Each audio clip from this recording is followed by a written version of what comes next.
Ano sa loob? Binugbog po. Saan ka tinira? Dito po sa ano po. Tapos pinalo pa ng kahoy. Pinalo ka ng kahoy. Opo. Itong isa, anong ginawa sa'yo? Yung pira lang po. Kinuha niya yung pera. Siya naman. Sinampal niya ako dito at saka dito.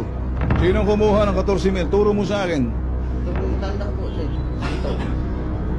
Sino may sabi ng 5-bear house na? Siya po. Nakangiti ka ba? Magsalita ka. Huwag kang ngingiti-ngiti sa akin, ha? Hindi naman po ako kumuha ng pera. Ibig sabihin, imahinasyon niya lang. Mag-iiyak siya sa akin. Magre-reklamo sa akin na walang katuturan. Na parang wala kayong kinuha. Yung bata pong ito ay hindi po nagsasabi ng totoo sa amin. Sa akong katulad, sinungaling siya. Hindi, lamang po, maaaring sindikato po yung ginagawa ng mga... Binilang-bilang mo dyan sa loob. Anak, wala po tayo. Ano mo sabihin, anak? Toy. Kala mo makalimutan ko yung ginawa mo sa akin. Pinaghirapan ko yung pira yon. 2 taon akong nagtrabaho doon sa Uson.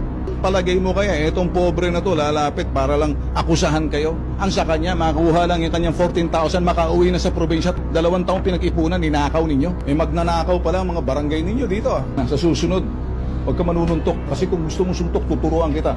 Pag tinamaan kita ng ganyan, pag tinamaan kita ng ganyan, pag tinamaan kita dito, pag tinamaan kita dito, pag tinamaan kita ng ganoon, ha? Pag tinamaan kita ng ganoon, makakatikim ka. Etong mensahe ko sa inyo, huwag nyo nang uulitin to. Sa akin, diretsahan, bitag ka na.